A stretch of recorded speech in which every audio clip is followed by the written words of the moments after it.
I'm chair of the Academic Senate here at Illinois State University, and I've also worked with the National Council of Faculty Senates.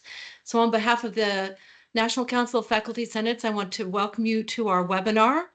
Today's webinar is focusing on how shared governance groups across the country have responded to AI in the shared governance space. So I just want to start a little bit, give you a background on our organization and how we organize this webinar, and then I'm going to turn it over to our presenters.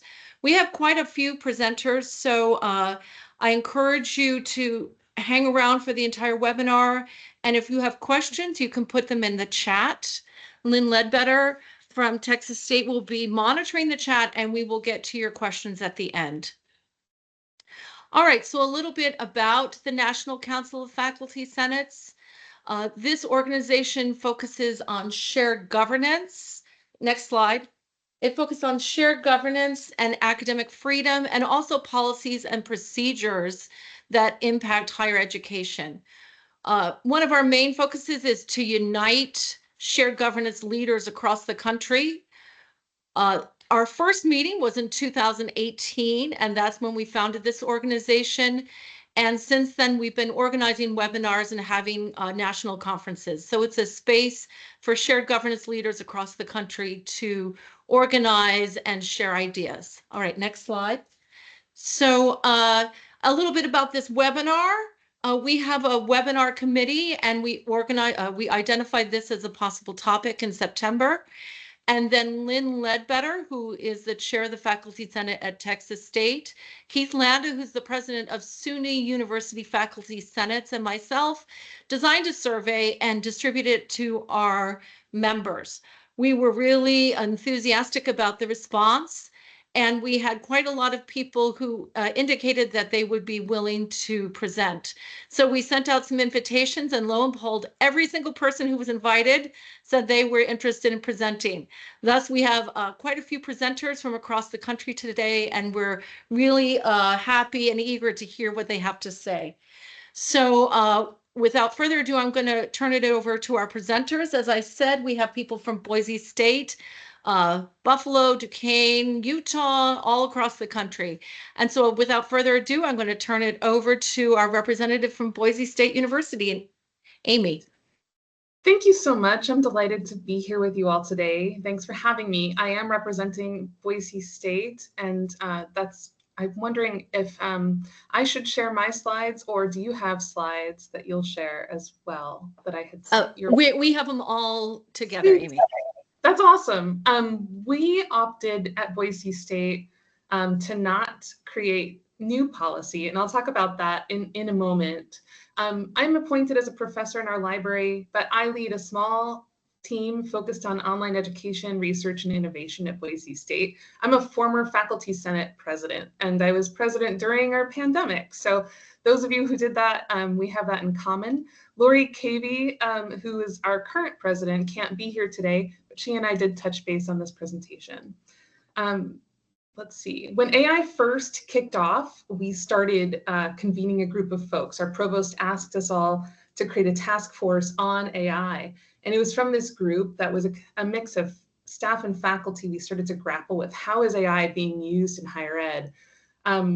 We ended up coming up with a two-pronged approach. So we decided we were not going to create a policy on what to do with AI. That was a formal policy. We decided that in all of our existing policies, there already were places where it existed. And we were just going to call out where AI kind of touched on our existing policies. That became less of an exciting topic for us as a group. We developed statements, and we wanted to encourage faculty to use syllabus statements, but also get trained on AI. So our president and the dean of our College of Innovation Design in our task force asked us to create training programs for faculty on how to use AI, how academic integrity and AI intersect, how to use our syllabus statements. We offered a number of what we called innovation playgrounds, which had no outcome for them. They were a place to meet and share what people had learned, and then a number of webinars and seminars. I can put the link in the chat in a little bit. We also have a fellowship, a research fellowship for our online education section on how to use AI in teaching. So we realized right away that there were 4 options for faculty. One, they could do nothing. They could just have status quo. And in the beginning, a lot of faculty did that because it was so disruptive to learning and teaching. And 2, faculty could tell students to use AI as much as they wanted to in their courses. Many faculty chose to do that as well. They just decided to go the innovation route. Faculty could tell students, no, you can't use AI in any of your work. And that's where academic integrity reports really started to come into play. If it was not clear on the syllabus or grading policy, students were likely to be confused about whether their use of AI was allowed. So many students did not see the difference between contract cheating and using AI. And then the 4th option was, we will allow you to use AI in some cases. You're welcome to stay on that 3rd slide with the syllabus statements, and I will go over that a bit more. So let's see, as part of the syllabus statements, we also talked about whether or not we can detect AI in writing, and this is something that I really wanted to touch on. The research shows that the error rate for AI detection is quite high, but we did have a lot of faculty that felt they could tell what was AI, what was not AI, and some of them wanted a detection tool. So the task force set about investigating those tools and researching them. We then learned that there are some biases about English language learners that are more likely to be accused of using AI to write than others. And I mentioned our research fellowship earlier, so I want to bring that back up now. One of our faculty members, Brian Stone, conducted a study of over 700 Boise State students and found that most students reported worrying about false accusations to some extent, and that more than 10% said they had been falsely accused of using AI, where first-gen students were possibly more likely than others to report experiencing that. And I can again put a link to that in a little bit. So after investigation, working through our faculty senate, we determined that AI detection software was not going to be for us here at Boise State. When we consulted with the faculty senate, it was very invigorating, where faculty were reporting that this was akin to the same company that sold radar guns for police officers to detect speeders as those who sell radar detection tools to drivers who wanted to speed. And they thought, well, where will this end up? I realize that may be controversial for some folks, and AI detection is perhaps for some, but I really wanted to share that. It was really important for us that when we have those conversations about academic integrity, that students kind of learn and had an educational stance, so that faculty and students were working together to learn a little bit more as they were embarking on this academic integrity issue using AI together. So I think that's a little bit unique. And again, that's about all I have for now. I will put my links. I know there's a bunch of us presenting. I will put the links in the chat if I can. And I just want to say thank you again so much for having us. Thank you very much, Amy. And we're now going to move to our representative from University of Buffalo. I think it's Jinjong Xiong, if I'm saying that correctly. I'll turn it over to you now. Okay, thank you. Okay, thank you so much, everyone, and have this opportunity to discuss about some of our thinking behind the use of AI. And I think a lot of the policies actually is pretty much similar to the one just presented. But I think most importantly, I want to provide our perspective and also some of the rationales why we have such a policies. Okay, and just quickly, myself, I'm a professor at the Computer Science and Engineering, and I'm the director of UB's Institute for AI and Data Science. And so let's move on to the next page. So I think everyone probably can agree this, right? When we talk about AI, there's a lot of aspects of AI. I got a multifaceted nature of the AI. So let me just give you a few examples. So this is more about the rationale, right? So how we look at the AI. So click once. So first we can see the AI is continuously evolving, right?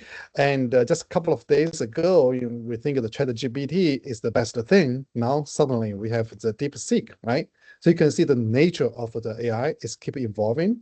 And of course, everyone seems like we understood AI to some degrees, but AI can mean different things for different people.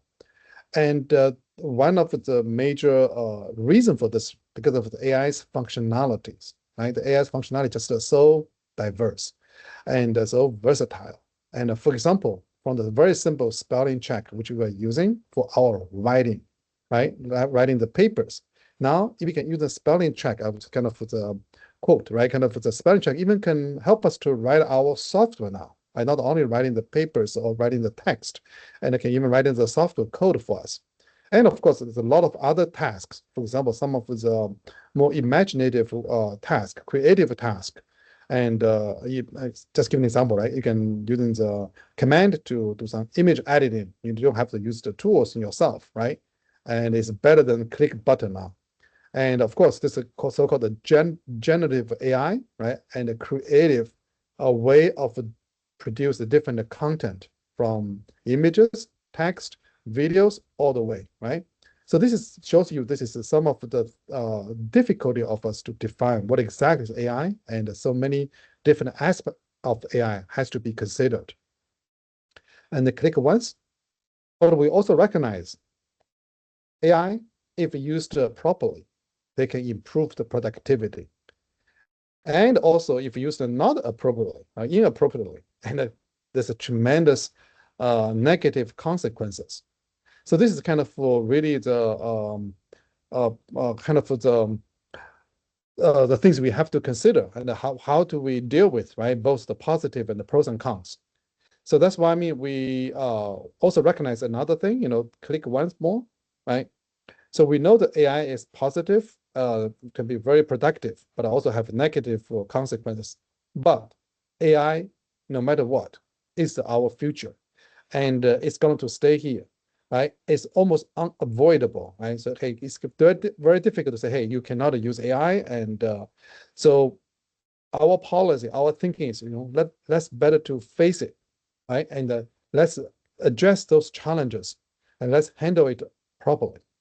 So these are some of the different aspects of our thinking towards AI. So now this comes to the our policies. If you click once, essentially UB has no universal policies, right, about the students' use of AI. And it's really up to the instructors, depending on the discipline, depending on the domain subject. It's instructors' decision to decide what tools students can use, just like any other tools students has been using, right? Even the word processing, right? And the spelling checker tools, we all consider similar like tools students can use or cannot use, even the calculator, for example, right? To do their homework, to facilitate their study. So it really is up to the instructor to make that decision. And one more thing, right?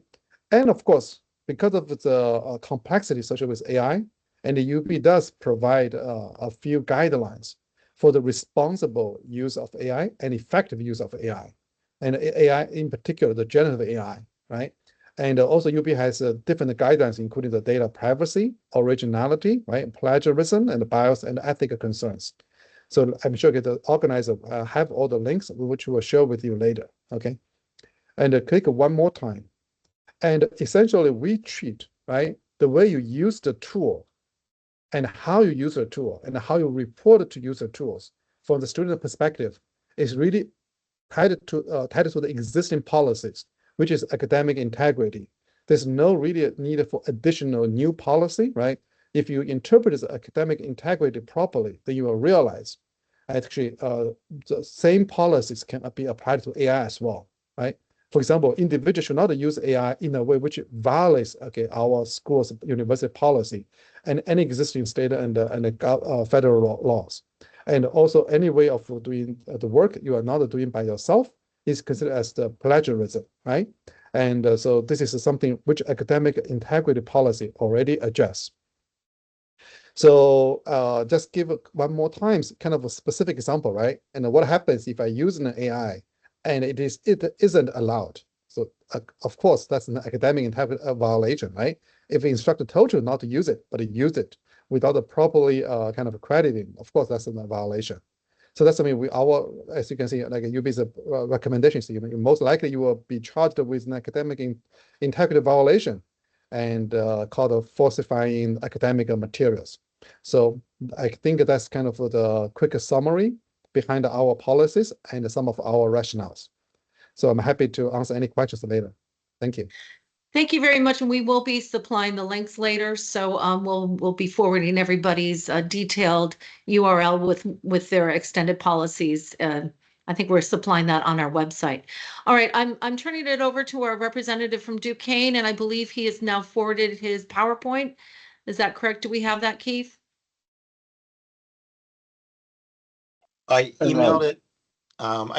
Should I just drop it in the chat instead, or? Well, Um, actually, are you comfortable sharing? It might be easier than me trying Yeah, to. that's fine. Yeah, that's so absolutely we'll fine. break away from my sharing and you can share for now. All right, can everyone see that? Yep. So thank you. My name is Ted Korkovalis. I'm the president of the Faculty Senate at Duquesne University in Pittsburgh. Oops. Just briefly, who we are. We're a mid-sized school, about 9,000 students in near downtown Pittsburgh, and excuse me. And just give you an idea of what we have. We have quite diverse programs. We have undergraduate and doctoral programs. I think just by numbers, the most of our programs are in the health sciences and related fields. The process that we came up with for our policy back in August of 23, our provost put together a committee chaired by our vice provost for strategic initiatives. That committee had a mixture of faculty, administrators, and technical staff, faculty from all over campus. We had some content area experts on machine learning and AI. We had faculty who specialize in ethics and, according to, a variety of things from the humanities, et cetera. And then we benchmarked against some peer institutions and aspirational peers. The key pillars that we came up with, we divided our kind of task force into 3 groups. One looking at technical aspects, things like information security. If folks are putting stuff into ChatGPT, where does that information go? Keeping track of emerging capabilities and the uses of those. We had a second group working at pedagogical implications, both in the sense of how students interact with AI and how instructors interact with AI. Excuse me, can't speak. And then we had a team looking at the legal aspects, whether that's intellectual property protections, compliance issues with relation to FERPA, HIPAA, et cetera. And so those were kind of the 3 subgroups, and they all came together to come to our formal policy. Just briefly, I just want to focus on the faculty pieces of this. The key policy that we came up with is that all courses must have an AI policy, but the instructor is free to decide. And we came up with a set of various syllabus language, and I'll show an example of that on the next slide. And that faculty must be aware of how AI may be used in their classes, whether that use is sanctioned or not. And so there's numerous training opportunities for faculty in aspects of everything from AI detection and how that can be used productively, but not safely, and not worrying about things like false positives and those sorts of things, but also how to use AI tools ourselves, whether that's in content creation, grading and assessment, various administrative tasks, so that everyone becomes versant in these tools, whether or not they choose to use them. The committee, basically anything was up for grabs. They even looked at, can we use AI to rate promotion and tenure packets? That went over like a lead balloon, but they did look at it. So, we had a very open purview on this committee. Just some example syllabus language, and all this is available on our website. You can see the link on the cover slide there. So the committee came up with 3 different example statements for faculty to use. We call them the open statement, the moderate statement, and the restrictive statement. And again, the requirement was that every course syllabus must include one of these, or the faculty member is free to adapt them as they see fit for their subject area. And so, for example, the moderate statement, you can read it here, says utilization of generative artificial intelligence tools in this course will only be allowed for specific assignments with my explicit approval. In all cases, students must cite the use of AI in coursework. Failure to do so will be treated as a violation of academic integrity. Students are responsible for ensuring the accuracy of all work generated with the assistance of AI. And in addition, we kind of developed a form. If students are using AI for an assignment, for example, they have to give us screenshots of what are their prompts and things like that, so that we can track their use of it. And also, they have to describe, for example, maybe they used AI to help edit their writing or something like that. They have to be descriptive about how they use that. And we're trying to avoid having kind of a police state mentality here, so we're being very open with the students. For example, in one of my courses last semester, there was widespread use of AI on an essay, and I just gave it all back to the students and said, "Hey, look, we see that this isn't appropriate," and then we worked through that. And the students are still trying to figure all this out too. Obviously, they want to get things done as quickly as possible, but we want to make sure they're engaging their brains rather than their computers here. So. We're still working on these policies. Currently, we're in talks with our student life division to get feedback from students. How do they view the AI use in the classroom? One of the things that's been surprising to me is they see it as a threat because they believe their classmates are cheating using AI, and they don't want to be left behind. And so we're starting to develop some conversations around that. We're working on guidelines for staff use of AI. A lot of this has to do on the legal side of things. The university is working to identify, approve, and acquire specific AI platforms that meet our institutional data security requirements. So, for example, we have a university license for Microsoft Copilot and Grammarly, and they're looking to other tools, even some field-specific tools, for coding help and things like that. But again, they want to make sure these are closed ecosystems so that any information that goes in from campus doesn't get out into the outside world. And then we're doing some internal benchmarking to see how the campus community is actually using these tools and where that might be going in the future. And that's all I have. Thank you very much. Thank you very much. And now I'm going to, as we're shifting the PowerPoint, I'm going to turn it over to our two representatives from Southern Utah University. Hello. Hi. So I'm Julie McCown. I'm an associate professor in English. I'm Tessa Anderson. I'm the director of internal audit for Southern Utah University. And we're both we're the co-chairs of Southern Utah University's Generative AI Committee. So we had gotten asked by our faculty senate president to step in and kind of offer some insights on what we were doing. And we're kind of the rebels. We don't have a PowerPoint slides for y'all, so sorry. We'll just have to paint it with words. I think like one of the resources we have that will be shared is our generative AI principles, or our guiding principles for generative AI. And part of why we chose the guiding principles rather than hard, fast policy is we didn't want to nail down our specifics too quickly, because as other presenters have already mentioned, this is a rapidly developing field. And our concern was if we made hard, fast policy, as soon as it went through approval process, board of trustees stamped it, we'd have to go back and change it. Do you want to? Yeah. One of the things that I felt was very beneficial to our process in creating these principles was we did this by committee, which is always the most fun thing to do. But we ensured that as members of our committee were chosen, we got a wide variety of feelings and opinions on artificial intelligence use. So there were very many members of our committee that were large opposers to the use of AI at all. We shouldn't be using it at all. And I felt that really brought legitimacy when we came out with these guiding principles, that the committee was presenting them and that a wide variety of individuals and opinions were included in that process. Yeah, that we had reached a kind of consensus, and the principles, we try to sort of see the principles as a way to empower our faculty. So if you have those faculty who are very much against artificial intelligence and wanting it not to be in their classes, this gave them some cover to create the policies that they wanted to create. But if you had other faculty who wanted to be more experimental, wanted to lean into it, this would kind of allow for that. So we tried to walk that line between offering some specific guidances, but not hard, fast policies that would be kind of flexible to other people for a variety of approaches for faculty. And this is kind of paired, our academic misconduct policy was adjusted, but it was still, even the academic misconduct policy is still fairly, still leaves a lot of the power to the faculty. So it's basically, deferring to faculty to decide what their individual course policies are going to be about AI.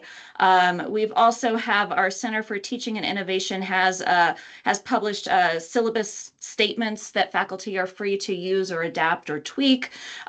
We've also put on lots of faculty professional development sessions, trying to kind of introduce that kind of basic AI literacy to our faculty, talking about issues like how can you use it? And like, of course, as people have already mentioned, like this issue of detection, like, we do have, as much as we have the faculty who are very anti-detection, we do still have a lot of faculty on campus who are, hoping to put all their eggs in the detection basket. And I know that part of what I have been doing, and Tessa and I have been doing as co-chairs, is trying to point out the already mentioned flaws with detection services, the false positive rates, the sort of potential discrimination against English language learners. Yeah, I think that covers our process. Thank you. Thank you very much. And now I'm going to turn it over to our representative from Ferris State.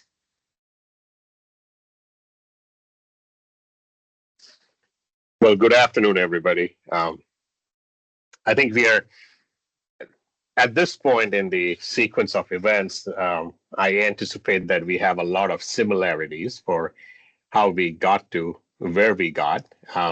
So our process wasn't necessarily I don't think it's going to be something that you've not heard before. So probably about 2 years ago or 3 years ago, I should say at this point, when we first started having these conversations around plagiarism and kind of starting to receive student assessments that kind of did not match the competencies that the students demonstrated in their coursework. We started to dig into what was going on. And as a result of that, the Academic Senate formed a task force, and we called it the Academic Integrity Task Force. And we were very intentional to ensure that the composition of the task force was going to be made up of not only faculty members, but administrators as well, and especially our folks from what we call the Faculty Learning and Teaching Center, FCTL, the Center for Faculty Center for Teaching and Learning, and also looking at our ID department to kind of really bring in, all the different technologies that are used across our campuses. I did not give an introduction of Ferris State, but we are a mid-sized university in Big Rapids, Michigan. For those of you that followed the PALM, we are right in the middle there. And so that puts us in this unique spot where, you draw the line, if you are following the line with Michigan and Michigan State, on the east side and west side, and primarily then everything up here. So we tend to get students from across. Somebody else would do that, I guess. Catherine, there you go. So we tend to get students across, and we tend to have programs that are across technology requirements, whether it be in our data and analytics, or whether it be in the automotive College of Engineering and Tech, or in pharmacy, or my program, public health, or looking at optometry. So quite, there's a wide variety of technologies that are used in our different programs across the campus. And so we were very intentional to create this task force that took into consideration all the different that was going to represent all the different stakeholders in our community. And so the charge that the task force had was to come up with a syllabus statement that faculty could use that best represented what they were going to allow in their coursework. And then, so it was a two-part charge. The first charge was to create a syllabus statement, and the second charge was to create a set of recommendations for our academic integrity policy, which was treated separately from the syllabus statement work, right? So the policy work has its own process that we follow for how we institute a policy, and if we need to make changes, what those changes in those policies might look like. So we didn't want to bog down one thing for another. Wanted to make sure that we could get into the next academic year with statements in line. So if you go on, I think Martha had mentioned that she's kind of got it spread out here. So we have 3 levels of statements that we have created. AIU is allowed, use is conditional, and use is prohibited. And it kind of spans the whole range of what that would look like for each faculty individually for their programs in the ways they use it. Over the span of 6 months, a first draft was created that was presented to the Senate. The Academic Senate was their opportunity for the Senate to give feedback and then take it out to the larger university body, right, for them to give feedback. And then it was brought back for a vote in the spring semester. So when we first voted on this in that first round, what you are seeing before you went through 2 iterations of endorsement and support before it became available to the entire community. What we do at our institution is at the start of every semester, Academic Affairs sends out a list of university-wide syllabus attachments. And this piece is one of those attachments that is along with what goes out.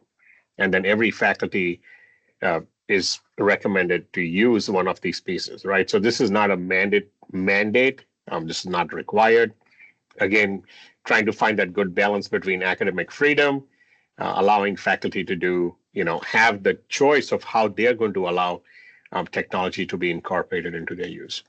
Now, when I say this, I want to be intentional to highlight that our academic integrity policy, that is its own separate piece. Recommendations for that were, again, received by the Senate, and those policy changes went through. And I think that policy is accessible through our institution's website, and you can take a look at that. If you go on to the next slide, which is the use is allowed, use is conditional, and then the third one, which kind of talks about use is prohibited, right? So there are certain fields in which I think, is just not an option for the use of AI or, for the use of any kind of generative technology that would allow students to kind of, take work that is not their own, right? So if you're trying to create your own,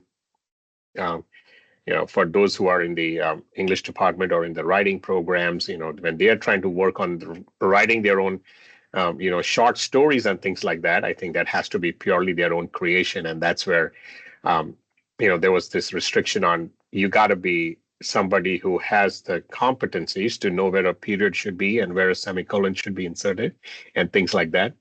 So, this kind of meets everybody's requirement.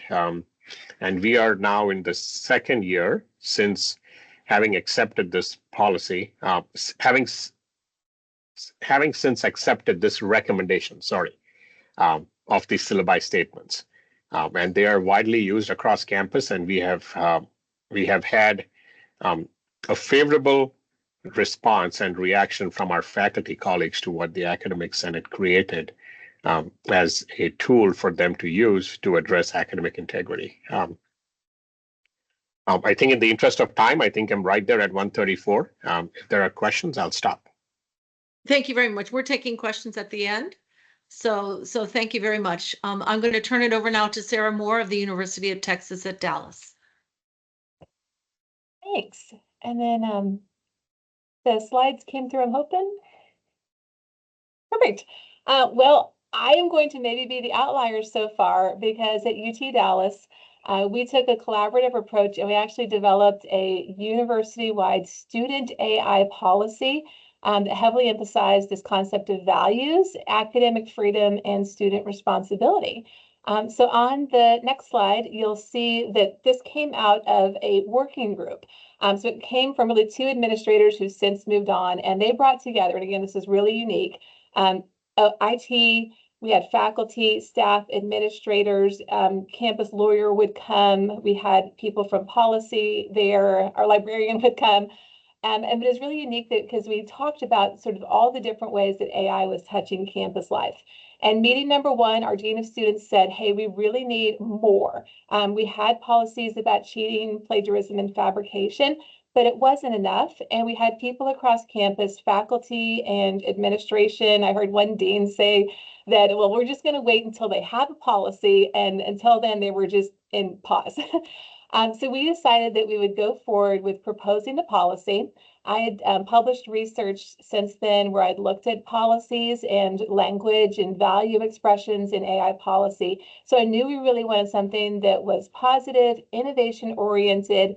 University of Texas was founded in part by Texas Instruments, so we're a pretty techie place. So we knew that there was that openness to this, but also a desire to have order. And then the one other thing that I will mention that I think was really unique and I would recommend is I'm currently the secretary of our Senate. When the administrator who started the working group moved on to another school, they put me in charge with the vice president from IT, which is really strange to have this faculty member Senate person with our IT, and they partnered me up with him, and I was like, what is happening? And it's gone really, really well. So I'd highly recommend that if you are moving forward, because he sees things about policy and implementation that is just not my focus. So on the next slide, you can see the roadmap that we took all the way through governance. We started with an express need, drafted out a policy as a group, literally got on 2 long calls and wrote the policy live. Our Committee on Academic Integrity ripped it apart, and that was fantastic.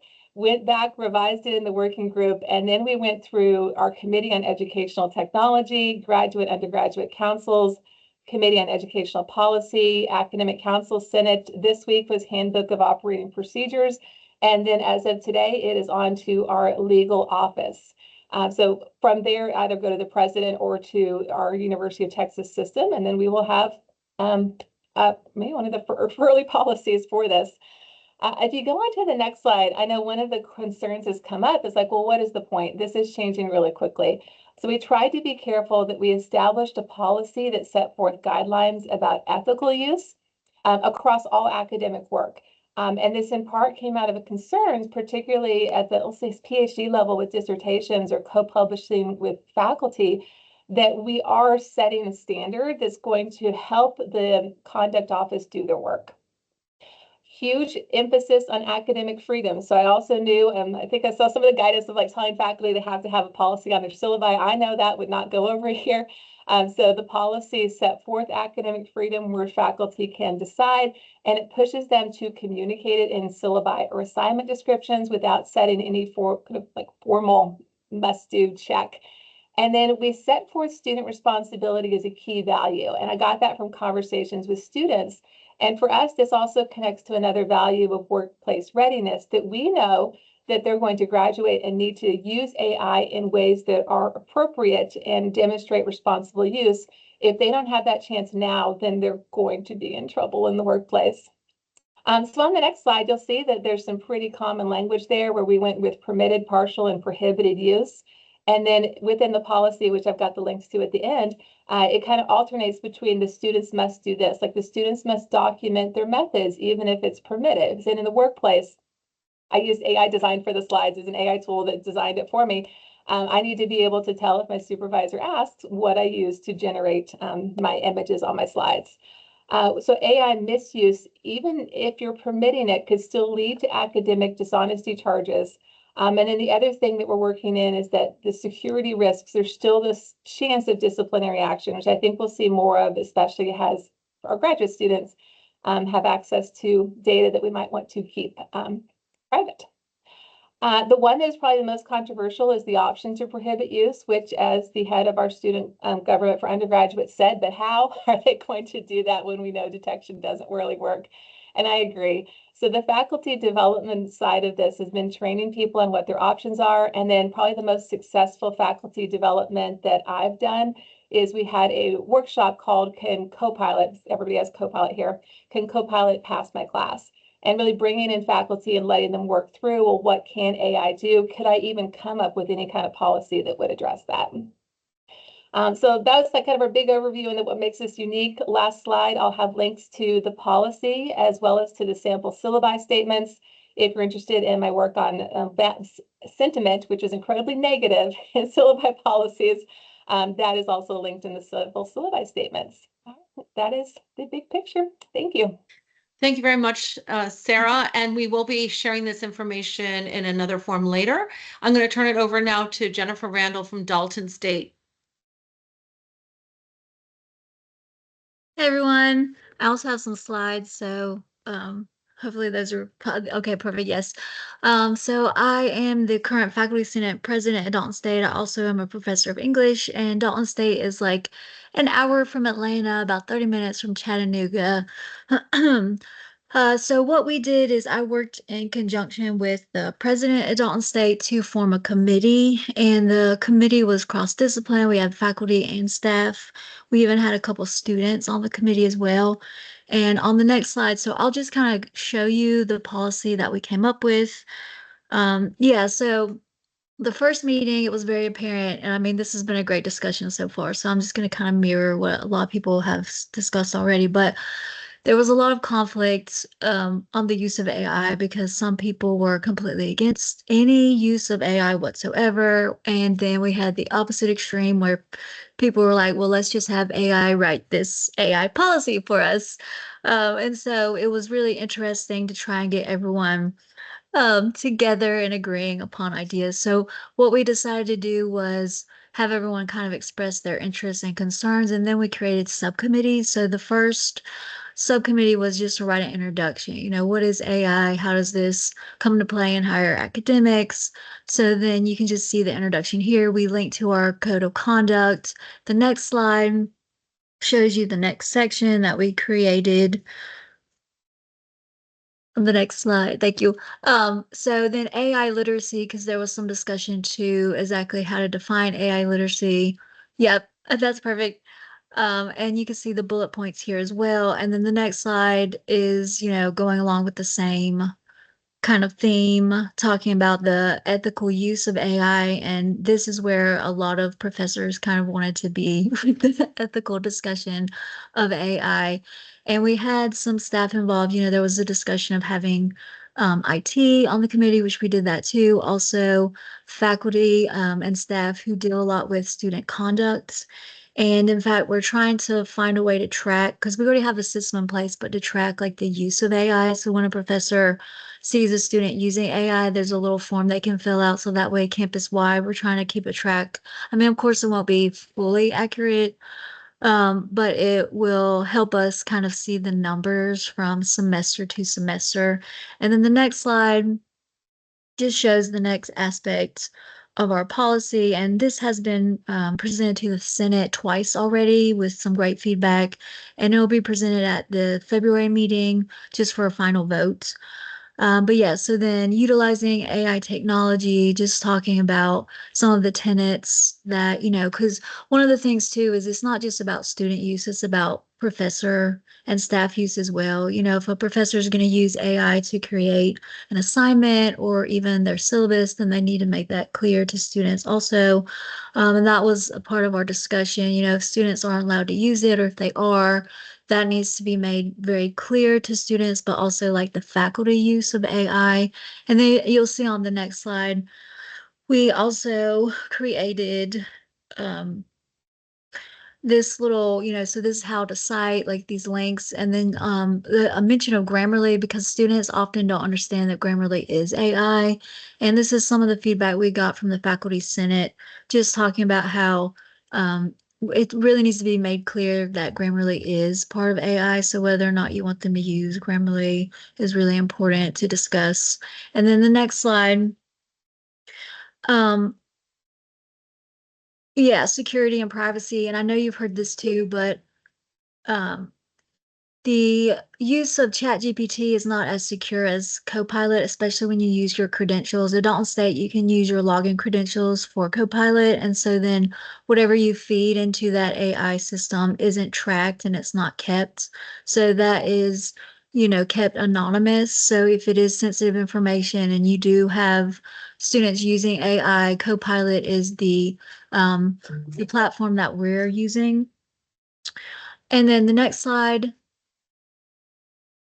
Yeah, so then we also decided to have just a list of terms just for clarity, you know, generative AI just versus AI. You can kind of look through that list as well.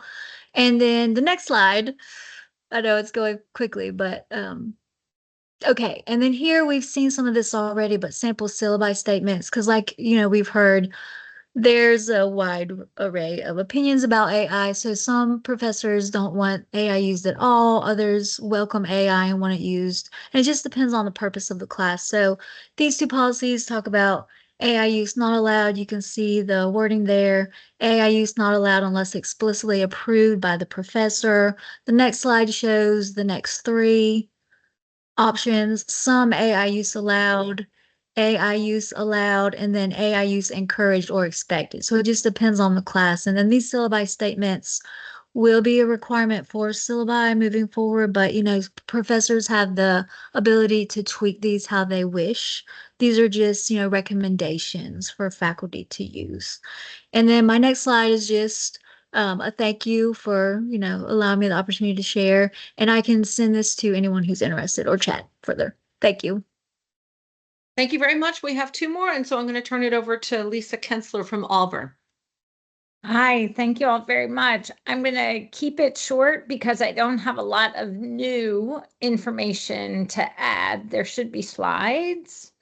So, yep, that's title slide. We can go past that. I'm the immediate past chair of the University Senate at Auburn. Auburn University, if you don't know, is a Research One university down here in Alabama. Also learning to be an amazing basketball school. But on other issues, in 2022, the faculty, a group of faculty received a really nice amount of funding from the provost office to help kind of begin this robust conversation about artificial intelligence at Auburn. I'm not going to spend a lot of time on that because I'm just letting you know that's there. I think there's a link that will provide more information, but I really want to kind of get us back on schedule so there's time for questions. Our Big O Center for the Enhancement of Teaching and Learning does have a course, a public course that is available. Some of your institutions may have already signed up for it. It's an online self-paced course. It's particularly for faculty, but relevant to graduate students, graduates, and professional staff. If you're interested in that course, you can find lots of information about it by following that link. The next slide, I think most relevant to the conversation today, is we, like other institutions on the call, have chosen not to pursue policy because the landscape is changing so quickly. That said, I'm really intrigued by the last two presentations that have talked about and framed out policy. I'm going to think more and bring that back into conversation. Our current approach, next slide, is to provide faculty with syllabus guidance. That syllabus guidance aligns very well with the other guidance that's been offered. So I don't think I need to say a whole lot about it. It goes from open use to very strict use. And yeah, we do not have a requirement that faculty have an AI policy in there or AI guidance in their syllabus. But that's something that we should be thinking about. So thank you. Yeah, I agree. That's an interesting idea that I'm going to pursue as well. And our last presenter, John Lawless from SUNY Empire State. Thank you. I'll also be short as well too. A lot of what I was going to say has already been said. I actually think the issue of AI and shared governance has been a kind of a success here at SUNY Empire. So SUNY Empire is one of the 64 institutions that's part of the SUNY system. The SUNY system had a competency that was required, information literacy. It has revised that to include AI as part of information literacy. It's not going to be effective until fall of 2026, so campuses across the system can figure out how to require this. But we, as an institution, when AI, hit the scene some years ago in terms of ChatGPT, the president, the provost, vice president of information technology, governance, all came together to say, what are the issues that we need to think through? And so we leveraged our current committees that are in governance and outside of governance. So the Information Technology Committee within governance, our Policy Committee within governance. And we also have a Pedagogy and Practice Committee that is mostly faculty and instructional designers. Empire State College, prior to the epidemic, was probably 50% online, 50% in person. After the pandemic, it went up to close to 90% of online. So we are essentially an online institution. So this group in Pedagogy and Practice was really thinking about online learning. What can we do to kind of strengthen our online courses? And this issue they picked up and really ran with it. And all these different committees worked together to kind of think through it. So the initial reaction was like, it's the worst thing. We can't have this. Let's just ban it altogether. And as we started talking through, I think as Jin Young talked about a little bit earlier, this is the future. So if we know this is the future, then how do we ensure that the community uses it correctly? So it's the institution, but also we have our students understand the ethical and social responsibility of using it in a way that fosters their success and education and not abuse it. So one of the things we realized is we already have the policies to talk about this. We, for example, know there are paper mills, right? So we know people plagiarize, what have you, and how would they use AI? So we already felt we had the policies to deal with this. I will say we just in December passed our first policy that is specifically addressing AI. And it's a simple statement that says, faculty have to put into their syllabi how they are thinking about AI. It's not telling them they have to approve it or not approve it, but we want students to be aware of how that professor is using AI. And so one thing I'll just end with this, some of the things that we are thinking about in this is kind of disparities in the use of AI. There are people who may have access to spend money to use AI, get trainings in AI, use the prompts really well, and kind of hide that they're using AI, and other students that don't have access to that. So their work is easily detectable versus others. So we're thinking about that. We're thinking, how do you prepare students to be successful in a world that is going to have AI? Students are challenging us to say faculty shouldn't be using AI to grade our papers. If we can't write them, then you shouldn't be using them. We want real feedback from faculty. We haven't seen that, but I think it's something to keep in mind. And the other thing that we're thinking about from an institution perspective is how to protect people. If we're using AI in different parts of the institution for student success and what have you, are we making sure that we're using it in a way that protects students, faculty, staff, et cetera? So I'll end there because a lot of it is repeating, and I really appreciate the time to be here. Thank you. All right, thank you to everybody. And I'm going to turn it over to Lynn now and see if she can distill any questions or themes that she saw in the chat.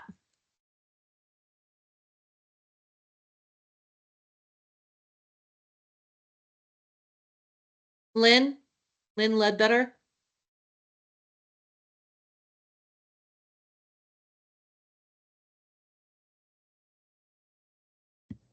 Sorry, had a brief Wi-Fi moment. Thank you so much, Martha, and Keith as well. We've had some questions about Grammarly authorship. Most of the other questions have been answered either by presenters or by others. So since you provide Grammarly, have you thought about requiring Grammarly authorship? And that was a question during Jennifer Randall's presentation. Jennifer, do you have a response or? Oh, yeah, that's a really good question. As far as I know, we don't use authorship. I know that our college provides Grammarly Premium, but I can check. And I saw the link in the chat as well, so I was pulling that up. But I think that would be really useful for our students since they do get Grammarly for free. We were able to provide it through a grant, so I think that we should go back and take a look because I don't know if they're offering it, but if not, then we should add that. Is there anybody else on the call who has particular experience with that would like to share? Can I actually, we're in a place where the SGA wants to buy Grammarly for all the students. And so there's tension between faculty and students around this issue in terms of what's acceptable, what's not acceptable. And so I don't have an answer to that question, but it's one of those issues of trying to think through what helps students, what hinders students, and how do we ensure that students have the tools to be successful in a world that is going to be have AI in many aspects of our life. So it's an interesting dilemma. Yeah, that's been attention. Go ahead. Sorry. Lynn, any other questions you see in the chat? I see a lot of them popping up. No, those were most of the questions. There was the question about how the slides, how the presentation itself will be disseminated after this webinar.